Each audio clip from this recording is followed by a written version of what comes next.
Bir dəqiqə dayan, sənin sözün var. İnsanın atasını itirməsi onsuz da ağır bir dərddir.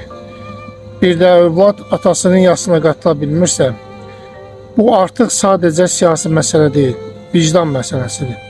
Yəni, siyasət ayrı bir şeydir, insanlıq ayrı. Dünyanın ən sərt rejimlərlə idarə olan ölkələrində belə bəzən ailə faciəsinə hörmət edilir. Dövlətin gücü insanları əzmək üçün yox, onu qorumaq üçün olmalıdır.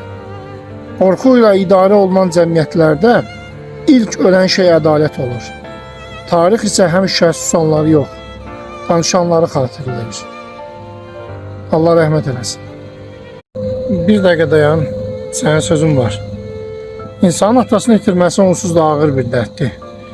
Bir də övlad atasının yasına qatıla bilmirsə, bu artıq sadəcə siyasi məsələ deyil, vicdan məsələsidir.